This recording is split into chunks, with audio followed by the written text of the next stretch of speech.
All right, welcome back. To continue with the day's discussion, we want to get into our Women at the Forefront segment. And as always, we'd love to know where you're watching us from and how you are enjoying the show.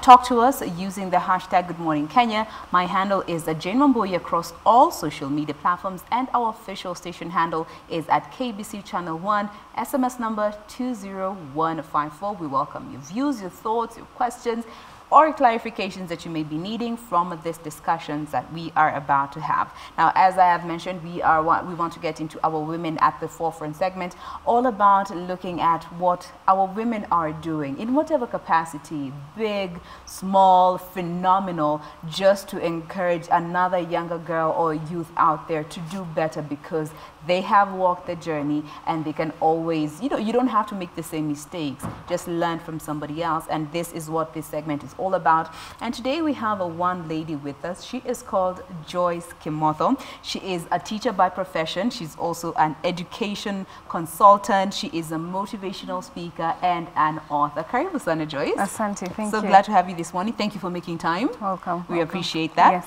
I'm sure you're on social media. Yes, I am. Maybe you could give us your social media handles so that viewers can also get in touch. Yes, Murajoy1. That's my Twitter handle. All right. So I think that's it. Check her out on Twitter. Any questions that you feel you cannot share here, yes, you can always slide in her DM and she'll be able to attend to them as and when she can. And as I'd mentioned, she is an author. She has written this book. It is called I Am Not Dead. Such a powerful title. She will be telling us the story behind this, because as she had told me, all this is based on her life story. Yes, everything is true in this. There's nothing fictional in this book. And we'll be getting to that in not too long. But first, let's get to know a bit about you, Joyce Kimotho, the teacher, the education consultant, the motivational speaker, and ultimately the author.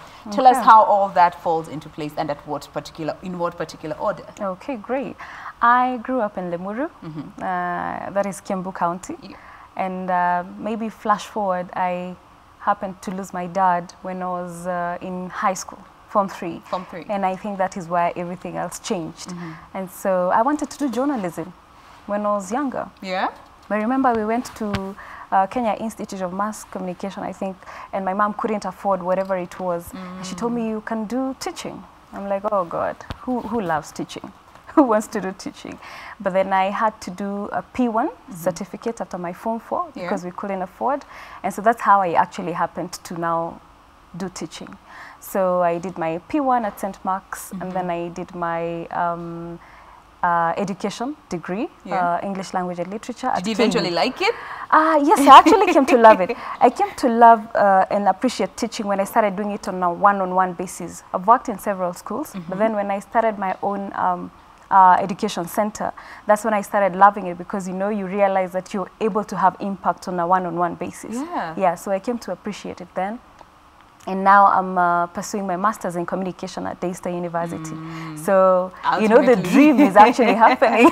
Ultimately, different times. I tell you. Yes. All right. So, let's just take a step back to something that you had mentioned. When you were in high school, you lost your father. Yes. Now, we always talk about, young folk losing a parent, a mother or a father. And for most people who might not have been in that, who might have not passed through that, they never really understand how that affects a young person, especially a student. You're smack in the middle of your teen years. How did that affect you, if you are comfortable, if you can remember that? It did affect me in a great deal, because for the longest time, I actually healed from my dad's death last year after I published this book. Wow. For 15 years, I wouldn't look at the photo album because I was ashamed for all that time for not having a dad. Actually, there are people who read the book and they would tell me, oh, you mean you don't have a father? Why? Because I didn't want people to know. Because what happens for a young person, and for a lady actually, you'd find people taking advantage of you because you don't have a protector. And exactly that is what happened. I would remember how my dad would blow dry my hair in the morning when I was going to school. Then now this whole story is gone. You don't have the Sunday best clothes that you used to wear when you're going to church. So even your friends, the cliques that you had, will be like, oh, we don't want to be associated with you because they feel I felt like they did. It's not me isolating myself, but I felt that maybe they would because they feel that you're not able to fit in. You understand? Yeah. And that's a big deal for a young person. If it happened to you now, it wouldn't be a big deal. Yeah, you know, because I'm like, I'm okay. But when you're young, that's a big deal. When everybody else is talking about their dad and you don't have any stories to tell them. And so I remember when I was in high school and they came to call us from the, we were called, my brother and I, the staff room, and we were told that, you know, your dad has been very sick. From school? Yes, this is at school. You know, your dad has been very sick. And so, you know, things can happen when one is sick. And I actually just felt it. I felt something has happened, and I just started crying. And so that journey from school going home, you know, because they've now broken the news to us, was really, really tough for me. You know, I was wondering, how am I going to live without a father? And so that was such a big deal. And so I can say that I was affected by the death of my dad in my teen years. I think even some decisions that I would make. Yeah. You know, sometimes for a girl, you definitely want to feel loved. Daddy's girl. You know? Yes. And so there's no other person giving you that attention to tell you that you're beautiful, that you're all that. And so, you know, you would end up doing some things. What were some of those coping mechanisms that you found yourself gravitating towards that might have not been the wisest? Well, maybe issues to do with boyfriends, you know, because at that time, you know, when you're in high school, you're supposed to, you're supposed to concentrate on your studies. But now here is something that you're not able to deal with. And maybe as we carry on, I will tell you that what happened after the death of my dad, I thought his death was the biggest deal. But what happened after his death was what I think messed everything up, because I felt some of our relatives would reject us, you know, and even even with church, you know, you're trying to... There was some form of discrimination? I felt, and rejection. I felt so. And in that light, maybe there's one of my relatives who really beat me so bad, which definitely is something else. I remember going to her house to be taught good manners, and then at some point I was told to cook pilau with the house help for everybody else. And she told her to go to the shop to buy githeri, shilingi kumi. You know, I've never forgotten. I want to tell you, Jane, that if you do something to a young person when they are vulnerable, they will never forget. They can never forget. So that one I've never forgotten. That I had to eat pilau, I had to eat githeri when everyone else was eating pilau, which I had cooked. How old were you when this happened? I was 17. Just around the time after your father had passed? Yeah. I think a few months after he had passed on. And so I think that is what... That plus now the beating and some humiliation and all that is what I really felt. I was wishing, God, what if my dad was alive? Would this happen to me? Is he watching? You know?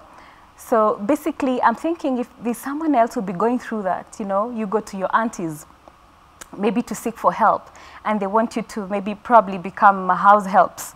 And if you don't do that, then you're subjected to some crazy, you know, sort of beating and mistreatment, which you don't know how to deal and you don't know who to tell. At that time, my mom could not afford maybe to do anything for us. I didn't have a mobile phone, so I couldn't even call her and tell her, Mom, this is where I am. This is what is happening? Yeah, you know, because if your parent is, maybe they're considered to be of the lower status in the society, then, you don't have a protector. Yeah. Yeah.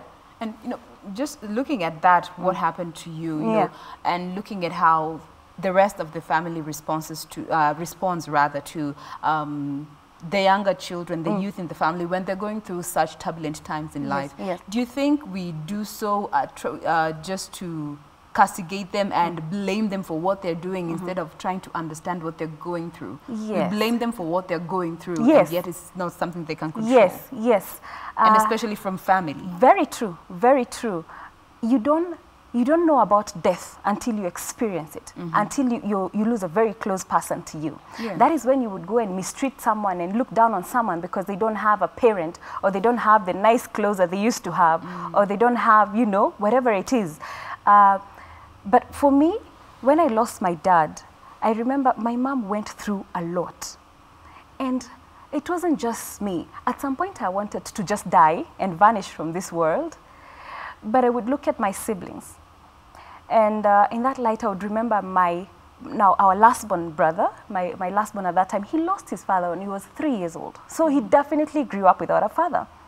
And my dad was this kind of a person who wanted his family to really do well. And he wanted his family to stand out. He never wanted his family to lack.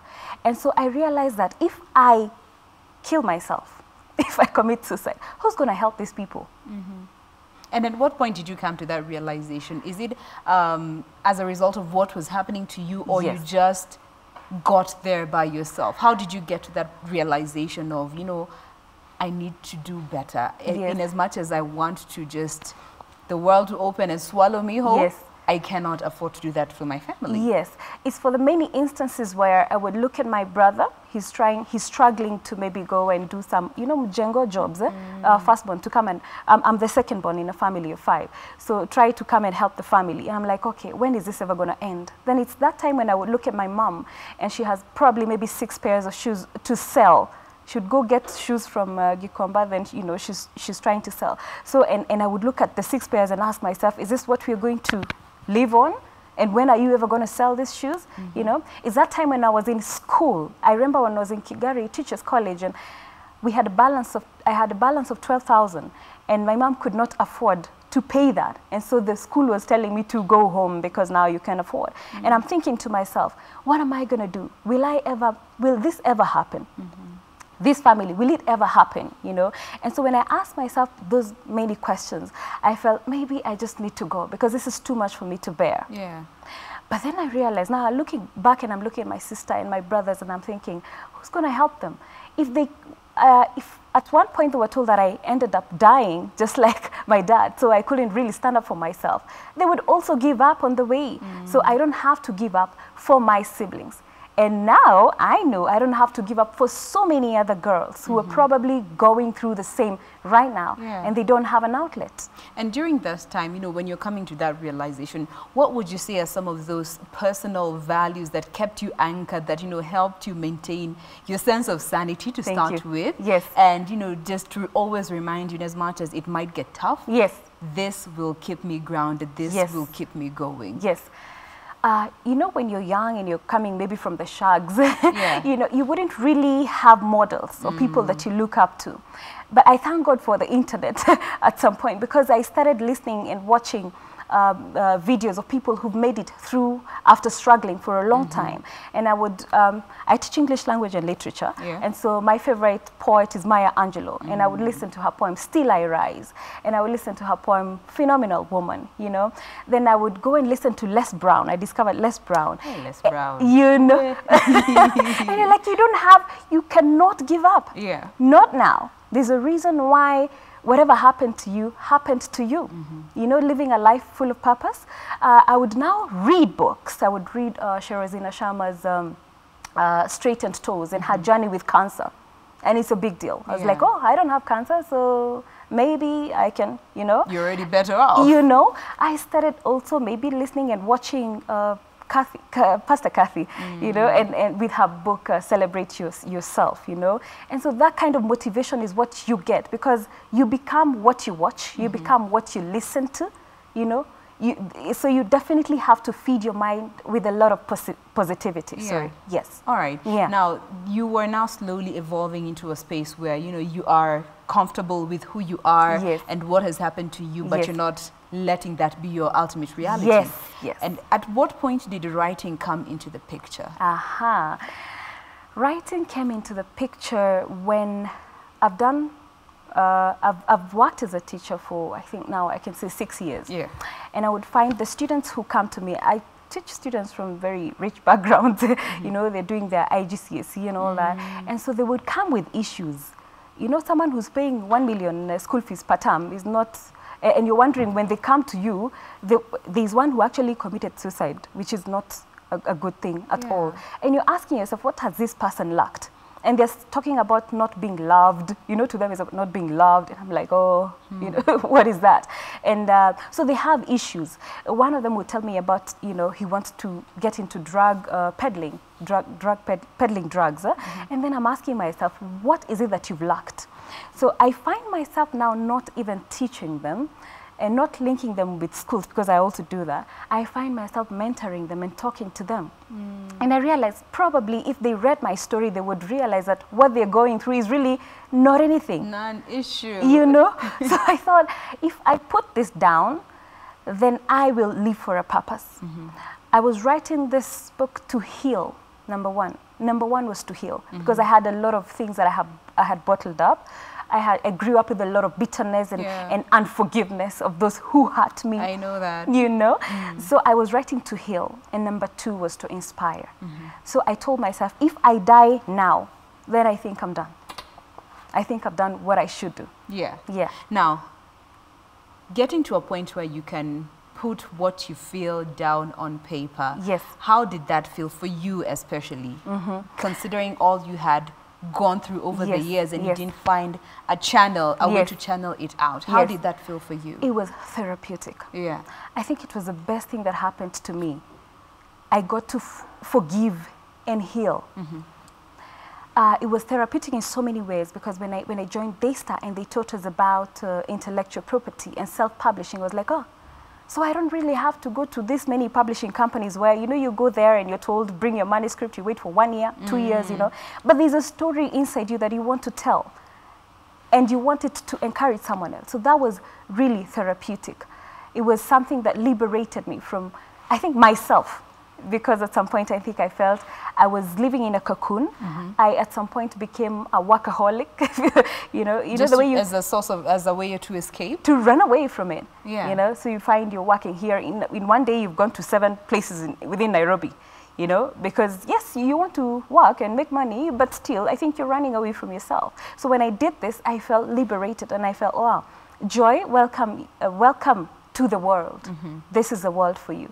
And for so many people who are struggling to find something that, you know, helps them heal, you know, to understand yourself as a person and what helps you heal, what would you like to say about that? You know, just trying to understand yourself and understand a way that can help you heal that is not destructive. Yes. Because most of the times you always go down a destructive path because, you know what, I'm just acting out, I need to let it out, and this is my way of letting it out. But you can do that in a constructive way. Yes. Find mentors. Tell your story to heal. Tell your story. You might tell 1, 2, 3, 10 people, and they talk about you, but that's not your business. That's none of your business. That one person or those 2 people who are going to come through for you, that's it for you. That's it for you. I looked for mentors, and I actually happened to also find people who are older than me. People, you know, people who are maybe the same age as you. Would be telling you, Joy, let's go for a road trip where let's do this. But they're not helping you. But find people who've gone through it, and then they can teach you, this is what you do. Because you'll always find mentors. You know, we are saying what you watch is what you become. What you seek is what finds you. So look for mentors. I happen to find mentors like a lady called Miss Lucas. She's a senior person in this country right now. I also happen to find a mentor in Mr. Mbashu. Mr. Mbashu was head of finance at KU. And I remember I would go to KU. You know, I don't have school fees. I don't have school fees. So I'm telling him, now, what do I do? And he would tell the rest of the guys, please register Joy. She will pay. So he happened to become like a father to me. No idea how you're going to pay. Can you imagine? Then my brother also went through KU. And so I told him, please help this one. So he happened to become like a father to us, myself, my brother, and my sister. So if you find mentors, they will encourage you. And they will tell you, by the way, you know what? You are going to make it. Because as much as we have self-belief, you also need someone else who believes in you. Yeah. You know? So basically, I would say find mentors. Find mentors. They help guide your path. Exactly. I have a mentor who doesn't know me, but I know her. Do you know what that means? Yeah. Someone that I watch and listen to. I listen to Lisa Nicole. I happened to discover her on YouTube, and she would encourage me all the time. You know, she would say, and this is what I live for, by the way, a mantra that I live by. I have nothing to hide, nothing to protect, nothing to defend, and nothing to prove to anybody. So who do I choose to be in this world when I'm alive? Because we are all going to die. Ultimately. Yeah. An ultimate end that we always fear to think of, Yes. to talk of. Yes. but it's the ultimate end. Yeah. Now, looking at your book, Yeah. when you look at it right now and you read some of the chapters in it, Yeah. does it teach you something about yourself? Yes, it does. It does. It teaches me that I am resilient. You're I resilient. never thought I was. But it also teaches me about the power of prayer. Yeah. My mom taught us to pray when we were very young. She would go and cry in her bedroom and she's praying. She's mentioning our names, full name, everybody. Three to five every single day. And I was like, no, what is this, Mom? It's not working. Come on. But now I can see the fruits of those prayers. So it teaches me that it's important for you to have a relationship with your God and to pray and believe in yourself. Yes. Yeah. Now, here there is, let me just try and find that chapter. You talk about forgiveness. Okay. And that is something that most people struggle with, especially after you have gone through the worst Yes. that you could think of, and Yes. especially when they come from family members. Yes. Now, when it comes to the youth and just trying to get to that place of forgiving your family for Yeah. what happened or what one of them might have done, what would you say about that, considering what you went through? It's not easy. It is not easy. It's not. You just have to. I think for me, before I got to forgive whoever wronged me, I would do it in percentages. I would say, okay, this year I've forgiven up to 50%. This year, 60. This year, you know, I'm still at 95, Jane. I am still at 95%. So there's 5% that is still remaining. So it's not easy to forgive. But when you realize the power that forgiveness has, then you definitely will embrace it. It liberates you, and you actually end up now focusing on more important things than just to bottle up, who did this to me and who did that to me. It's a lot of negative energy. But Forgiving it's not helps easy. you, Yes, it helps the individual, you. as opposed to, you know, whoever might have wronged you. Yes, yes, Alright. yeah, it helps you, not that other person. Just tell yourself, okay, this is me. I have forgiven them, and I need to focus on my future because this is not important. It's in the past. It happened, and it happened for a reason. You know, yeah. Now, when your family gets to read this book Yeah. and they read some things that they had no idea were happening, what are some of the reactions that you get? Yeah, there's about the beating that I received from that relative that I've talked about. When my mom read the book, that's the time that because I told, you know, she has to give me the go ahead. Yeah. You can publish this. She was stressed out. She didn't know how to deal. She was like, why did she do this to you? Why didn't you tell me about this? I'm like, but Mom, I thought I shouldn't tell you because maybe you will have been on her side and all that. And then again, I felt ashamed. Why should this happen to me? You know? So when they read, especially now that bit of the beating and the being told to eat, you know, githeri when everyone else is eating pilau, they felt for me. I would see my sister started crying. And she'd be like, where is this person?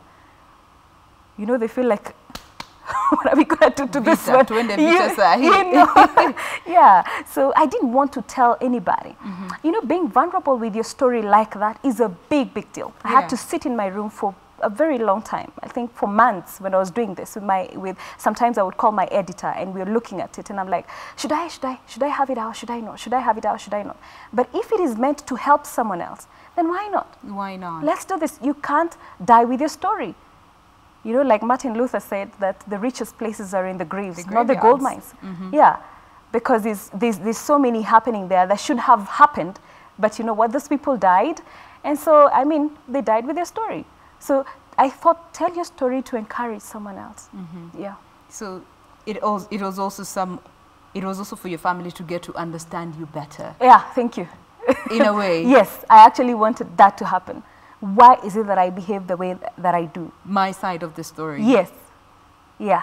Now, when it comes to, you're also a motivational speaker. Yes. What are some of the areas that you focus on, given that you are making yourself this vulnerable for anyone to be able to see? What are some of the areas that you are passionate about talking I am passionate about dealing with loss.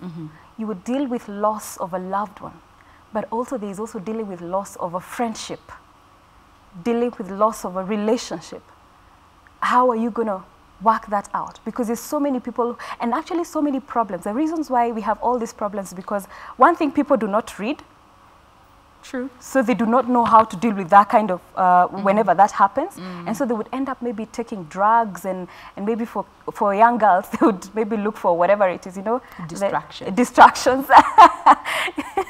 You know, which definitely now works against them. Yeah. So I thought it's important for people to know how to deal with loss as it comes. There's a favorite and poem. not delay the process? Yes, not delay the process. There's a favorite poem, another one of my favorite poems is One Art by Elizabeth Bishop. And she talks about how you would start with losing your keys, you start with losing your watch, and then you lose your car, you lose your house, but nothing is a big deal. The only one that would be a big deal is when you lose a loved one. But still, that too is not a disaster, because after 2 weeks or 3 weeks or maybe 1 month, you've forgotten and you have to move on. So the thing is, you've got to know how to deal with loss so that you can be able to move on. Yeah, because why should you die before your time? Dealing with loss. Yes. How would you advise, you know, for those who might not, you know, have access to all these resources that are there, the great internet, the World Wide Web, books, but they are struggling to just understand themselves, and especially during that period when you're dealing with loss. Yes. As you're here now, we might as well take advantage of this time. Yes. What would be your advice to some of the young people out there who are struggling to go through that process of dealing and grieving and actually accepting loss as it has come, especially from loved ones? Yes. For those who don't have internet, access to internet, maybe they don't read books, you can read the Bible. But you know what? It's one thing reading the Bible, and it's another thing, because have you ever met the people who are in the Bible? You've never met them, right? Yeah, but if you read stories of maybe someone like Jane, and I've already met her, then I will be able to relate. Yeah. So please read stories of other people as much as you're reading the Bible. But what I can say is, if you find yourself that you're not in a position to do anything, pray. That's all. Pray. Connect with your spirit. Whether you're a Muslim, Christian, whatever, pray. That will give you answers. That prayer is therapeutic. Prayers are palliative, you know, healing to the soul, you know. Pray, because you will know, I've told someone else. Yeah. Who cared? You know, sometimes you might want to tell your parents some of the things you're going through, but they don't have answers. Some of them don't even know about prayer and all that, so, you know, you don't know how to relate. But when you tell it to someone that you know, they know, and they're going to help you out, then you're good to go. Because you're not carrying the burden on your own. Yeah. There's someone else who knows about it. So prayer is a good place to start. Pray. When you feel you have nothing else going on for you. True. Start by praying. Pray. It will help. Yeah, it does. Now, you are a teacher, motivational speaker, an author. Yeah. Of course, you have to strike a balance when it comes to all this. Yeah. When you're teaching, and of course, you find them intertwining. When you're teaching, you might find yourself motivating. And ultimately, you know, you get inspiration to write. Yes. How do you strike a balance for yourself to make sure that you don't lose one part of you while building the other? Yes. I realize that we all have a purpose. And even the kids that we work with, or the students that I work with, they also have a purpose in this world. Yeah. Sometimes they're going through issues and they don't know why. Sometimes they would ask you, why am I struggling to study so hard? And there are people who've made it even without going to school. Yeah. So what I teach them is that you also have a purpose in your life. It's not just about academics. What kind of a person are you? Character.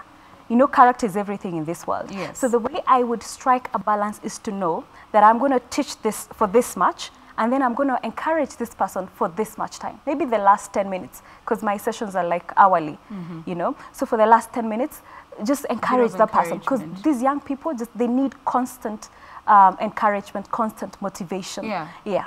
Now, when it comes to also helping the young people find a way of talking to their parents and with their parents without feeling that, you know, they will not understand me, because that has always been a problem. Because also when you look back at your younger years, you feel you were not really able to talk to your parents about things that are really bugging you. They are slowly eating into your soul. How do you help, you know, young people just realize that, you know, their parents ultimately, they love them, and as much as, you know, they might not really understand you, but still they are your biggest supporters? Well, with my students, by the way, they find it very easy to talk to me. There are things that I know about their homes and their parents that they do not know.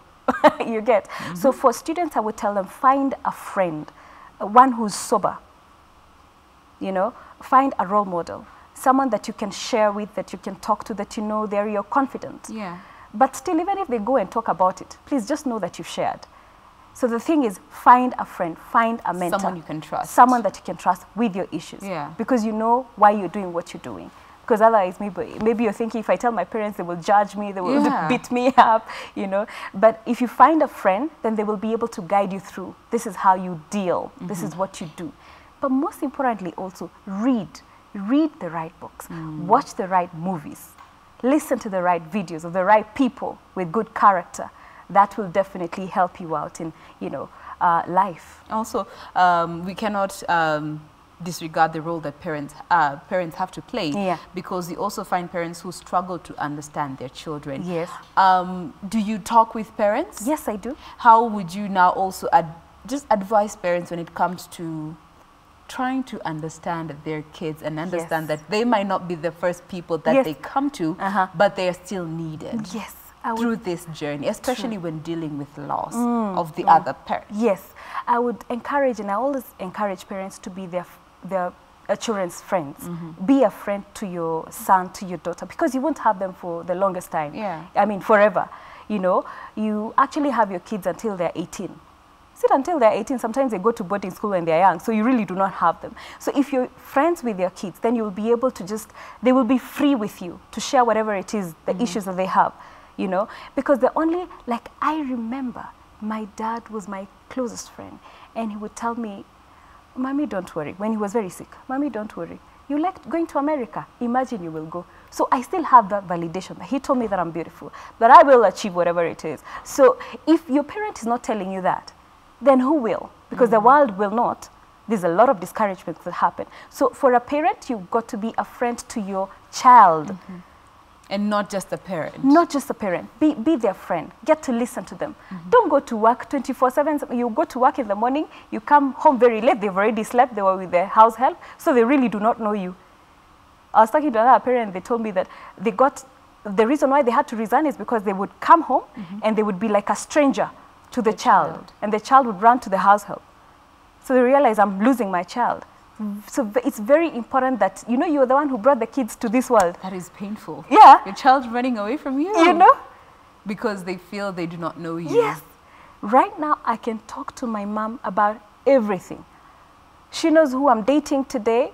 She knows if it happened, it broke up, and she knows. Everything. And she tells me that it's going to be okay. Yeah. Yeah. So that's very, very important. That's a first validation that one needs to have. So a parent needs, from the parent, you know, in as much as, you know, sometimes you feel like throwing that child outside the window. Ultimately, you are what anchors them. And if they don't learn from you, they will learn from the world. And they will learn it the hard way. Yes. And ultimately, you might not be able to control that environment. Yeah. And especially when they are younger. Yes. Now, as we draw the conversation to a close, maybe just journeying through this book, when you look at it now, you know, and what do you want other young people to understand when they read this book, when they read about your journey and what you have gone through and how you managed to overcome? What do you want somebody to just, that one thing that you want to be their take home? Okay, your take home is you've got to be resilient. Yeah. You're the only rescue to your future. You only have you. So please, you've got to love yourself, be resilient, listen to the right people, and focus. Focus. And if you can't do anything about any situation, pray. Pray. Yeah. I like how you ultimately resort to prayer. Yeah. It costs you nothing. Yeah. But it brings you such palliative care. Asante. As we had mentioned. Yeah. All right, now I want you to just briefly just remind us how guys can find you once more on social media, for those who need to interact with you, how they can do so, if you have a physical location as well. Yes. On Facebook, I am Joy Kimotho Kimotho. Joy Kimotho Kimotho. And on Twitter, I am Mbura Joy 1. Mbura Joy 1. Mbura Joy 1. Yes. All right. And my office is at Devon Plaza, which is in Westlands. Yeah, 4th floor. So for those who are looking for a mentor or motivational speaker or someone to just encourage you, especially when you're dealing with loss, and if you are a young person out there, please feel free to interact with her. She is ready and willing to talk. Yes, I am. Yeah, don't go through loss and let it eat you up when you know you don't have a let out that is constructive. Just find a way that can help you navigate through that water. And of course, she is here for that. Thank you so much for being with us. Welcome. Sharing with us your story. Yes. This is ultimate bravery, you know, Yes. just putting it out and Yeah. you can actually read it Yeah. and relive it. Yeah. That is ultimate strength. TBC, probably. All right. Now, that brings us to a close of this segment. Remember, we've been talking with Joyce Kimotho, who is a teacher. She is an education consultant. She's a motivational speaker and an author of this very powerful book. It is titled, I Am Not Dead. Even after loss, trying to find yourself again. Don't let yourself get swallowed by all that is going around you. I Am Not Dead. You can go ahead and reach out to her to know how you can get a copy. Any last words before we get to call it a discussion, at least to our viewers? Yes. There is your camera. Talk to them. Great. So should I tell them where they can find it, or they can find it from me? Once they get in touch on social media, Okay, they will. To do Yeah, so. yeah, Yes. yeah. So I would like to leave you with this famous quote by Lisa Nichols. Yes. So I have nothing, tell yourself, I have nothing to protect. I have nothing to defend. I have nothing to prove. So who do you choose to be? Who do you choose to be? That brings us to a close of Good Morning Kenya. Thank you so much for staying with us. Be sure to join us again tomorrow morning right here on KBC Channel 1 for another edition of Good Morning Kenya. My name is Jane Mamboy. Do have a lovely day. God bless. See you tomorrow.